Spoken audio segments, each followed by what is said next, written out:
Hi, welcome to Bernheim Arboretum and Research Forest in Claremont, Kentucky. I'm Quinn, a volunteer naturalist, and behind me is my friend Alina. She's one of the forest giants that lives in our giant forest. She's really tall, made of wood, and is holding a rock about as big as me in her hand. We're so glad that you're here. Maybe you can help us. Alina and I noticed that it's really cold outside. The leaves fell off the trees, and sometimes it snows, but we can't remember what we call this time of year. It's not summer, it's not fall. Do you know what this time of year is? Oh, it's right, it's winter. Well, like you, the whole forest is getting ready for winter. We have different ways of getting ready. We decorate for holidays, unpack our warm clothes, or maybe get excited about a break from school. What are you getting ready for? Well, that sounds wonderful. Well, like us, our animal friends in the forest have different ways of getting ready for the freezing cold air of winter. Alina and I would love to share a story with you. It's about our friend Fox, who doesn't know how he should get ready for winter. So the other animals help by sharing the different ways they get ready. Let's join Fox in Winter Dance by Marion Dane Bauer. A single snowflake floats through the air, spins, leaps, settles on the nose of a fine red fox. Winter is coming, says the fox. What should I do? You can see a small snowflake floating down to the nose of Fox, laying on the ground by a tree. His fur is orange and white underneath his chin. I can tell you what to do, says a woolly caterpillar. Wrap yourself in a shiny chrysalis so you'll wake to a butterfly spring. And the woolly caterpillar crawls away to do just that. That won't do for me, says the fox. I'm not meant to fly. Fox looks up at a leaf, and that's where woolly caterpillar is forming his chrysalis. I can tell you what to do, a turtle calls. Tip your tail to the sky and swim down, down, down, to bury yourself in the slick, cool mud. And the turtle does just that. You can see Turtle swimming down, down, all the way to the bottom of a pond. That won't do for me, says the fox. Mud is much too muddy. Let me tell you what to do, whispers a bat.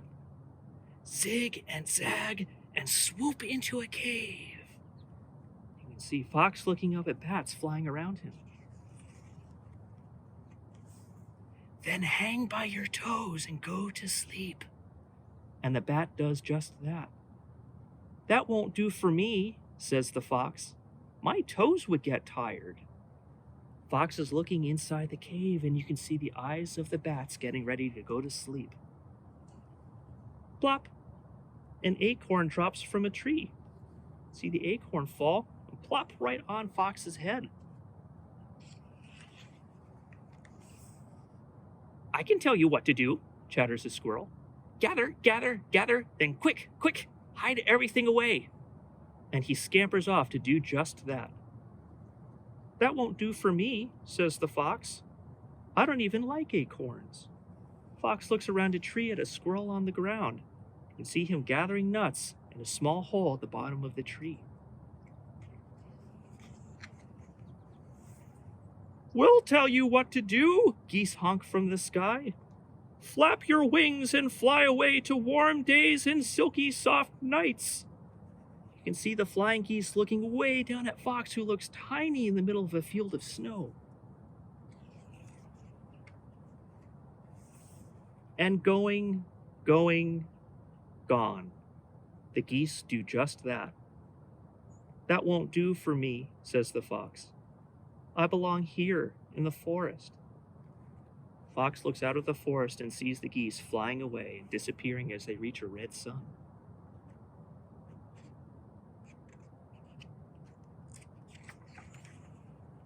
A snowshoe hare hops by in his new winter coat. I can tell you what to do, he says. Turn yourself white to match the snow.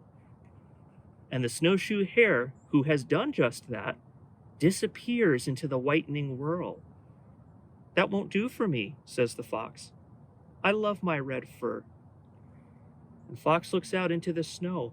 All you can see are the eyes of the snowshoe hare because his white fur blends in.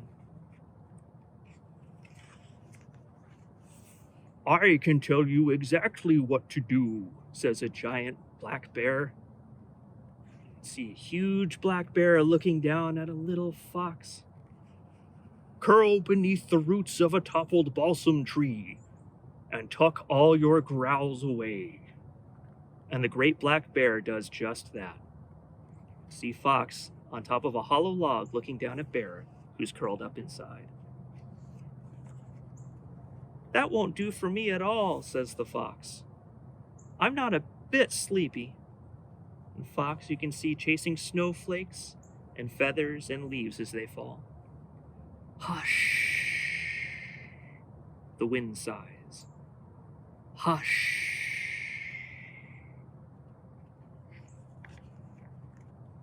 The fox lies down on the forest floor and puts his nose between his paws. The sun slides down the blue bowl of the sky. Hush, the wind says again. The fox hushes. More snowflakes land on his nose. And then, a whistle. Soft, soft.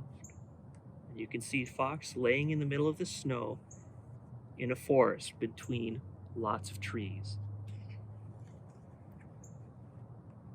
A white-tipped tail, golden eyes. I can tell you what to do, says a fine red fox, bowing low. You see another fox peeking around the tree at our fox.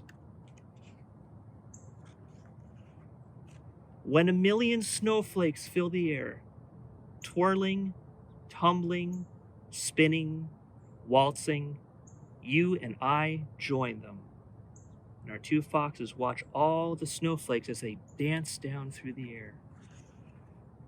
Of course, says the fox, standing tall, because that's what we fine red foxes do in winter. Dance. And here you can see the two foxes leaping and playing in the falling snow. The end. Fox also gets ready for winter by growing thicker fur on his tail. When it gets cold outside, Fox wraps his tail around himself like a blanket. So if you want to know what it's like to be a fox, tuck a blanket corner into the back of your pants and then wrap it around you when you feel cold. Like Fox's story, animals change their bodies or behaviors for winter. Some animals grow thicker fur, others find warm, safe burrows to sleep through the winter.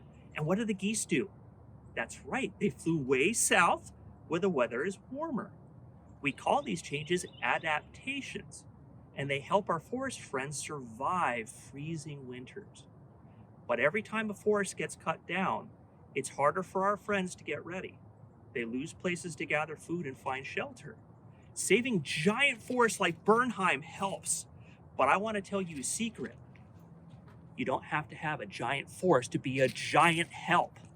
I'd like to share a song with you about how you can help at home. Will you sing with me? It's easy.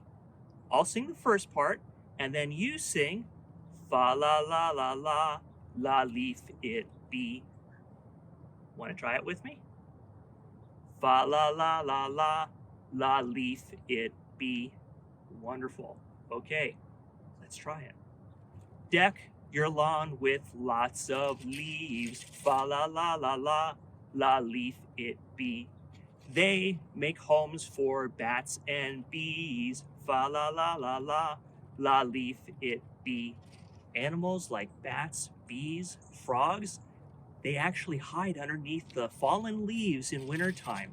Those leaves act like a blanket and let them stay warm in the freezing air and under the snow. So, instead of raking leaves, you can help by asking people to leave them on their lawns. Don we now our yards with mounds of sticks and rocks and parts of trees. Your favorite adult can show you how to build piles of sticks, rocks, and branches into mounds. Animals like squirrels, bees, and even foxes can dig into them and make a den, and then they'll have a warm shelter to survive winter. We can help protect our forest if we fa la la la la la leaf it be. From all of your friends at Bernheim, happy winter.